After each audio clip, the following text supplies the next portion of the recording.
எல்லாருக்கும் வணக்கம். இந்த வீடியோல சென்னை கிட்ட இருக்க திருநீர்மலையில நாங்க ஏறுன அனுபவத்த தான் ஷேர் பண்ணியிருக்கேன். இது ஒரு சின்ன மலை தான். ஆனா இந்த கோயில் ரொம்ப சிறப்பு வாய்ந்தது. கீழ நீர்வண்ண பெருமாளாகவும், மேல ரங்கநாத சுவாமியாகவும் காட்சியளிக்கிறார் பெருமாள் இந்த கோயில்ல. இது வந்து 108 திவ்ய தேசத்துல ஒண்ணு. அப்புறம் பாடல் பெற்ற ஸ்தலமாவும் விளங்குது.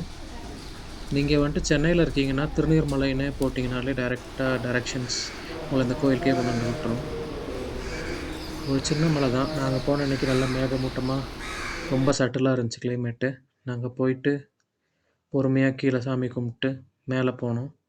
நாங்க போற டயத்துல வந்து இது வந்து தீபாவளிக்கு முன்னாடி எடுத்த வீடியோ. ஸோ, அப்ப இங்க அந்த கும்பாபிஷேகத்துக்கு ரெடி பண்ணிட்டுருந்தாங்க. ஸோ, அதனால எங்களால பெருசா கோயில் ஃபுல்லா உள்ள காட்ட முடியல.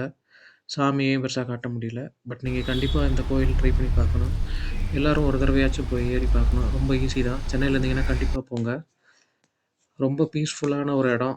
சென்னையோட பிஸி டிராஃபிக் அந்த ஒரு லைஃப் ஸ்டைலுக்கு நடுவுல ஒரு பிரேக் எடுத்த மாரி இருக்கும். கண்டிப்பா இந்த கோயில் விசிட் பண்ணி பாருங்க.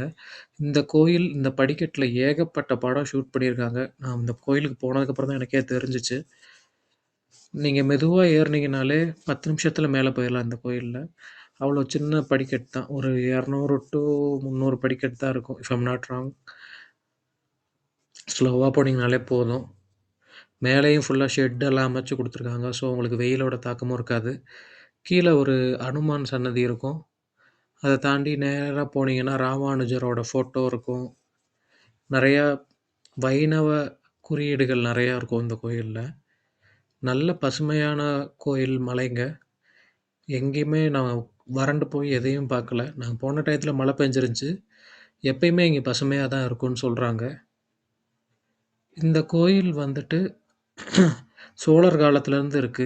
நீர்வண்ண பெருமாள்னு ஏன் பேர் வந்துச்சுன்னா, அந்த டயத்துல இத சுத்தி இருக்க கீழ இருக்க எல்லா இடமுமே நீரால சூழப்பட்டிருந்திருக்கு. அதனால தான் நீர்வண்ண பெருமாள் அப்படின்னு பெயர் பெற்றிருக்கு.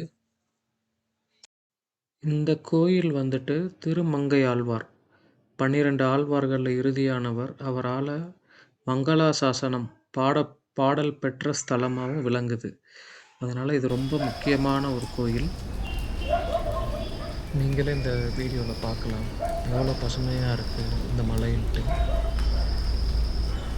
ரொம்ப காமான ஒரு மலை. நீங்க வந்துட்டு வைகுண்ட ஏகாதசி, அப்புறம் ராமநவமி, அப்புறம் பெருமாளுக்கு விசேஷமான நாட்கள்ல வந்தீங்கன்னா கூட்டம் இருக்கும்னு சொல்றாங்க. வீக்கெண்ட்ஸ்லயும் கொஞ்சம் கூட்டமா இருக்கும்னு சொல்றாங்க. நாங்க வீக் டேஸ்ல தான் போனோம். அதனால அன்னைக்கு கூட்டம் கம்மி. ஸோ, நீங்க அதுக்கேத்த மாரி பிளான் பண்ணிக்கோங்க. கீழயே parking facilities, rest room facilities எல்லாமே இருக்கு. நீட்டாவும் இருந்துச்சு. பார்க்கிங்க்கு மட்டும் சார்ஜ் பண்றாங்க. ஸோ, நீங்க அத மட்டும் பே பண்ணிட்டு, வண்டிய சேஃபா பார்க் பண்ணிட்டு மேல ஏறி போலாம். ஃபர்ஸ்ட்டு கீழ சாமி கும்பிட்டு வந்து மேல ஏறுனீங்கன்னா, சுலபமா நீங்க நல்ல க்ரீனிஷா மேலேயும் போய் இருக்கு ஆனா இந்த மரம். பார்த்துரலாம்.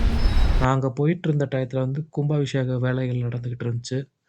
அதனால அவங்க மேலேயும் சாமிய காட்டல, கீழயும் காட்டல. எங்களுக்கு ஒரு கொஞ்சம் டிசப்பாயின்ட்மென்ட் தான். பட் இருந்தாலும் பரவால்ல. இது ஒரு நல்ல எக்ஸ்பீரியன்ஸா இருந்துச்சு. ஸோ, இந்த இடத்துல இருந்தே நான் வீடியோவ எண்ட் பண்ணிக்கிறேன். நீங்க வியூவ பார்க்கலாம். 360 டிகிரில. மேல வந்தீங்கன்னா, இதான் கோயிலோட நுழைவு வாயில். ரொம்ப அழகான ஒரு மலை. சென்னை சிட்டில இப்படி ஒரு இடமா? அப்படின்ற மாதிரி இருக்கும். கட்டாயம் நீங்க ஏறி பார்க்கணும்.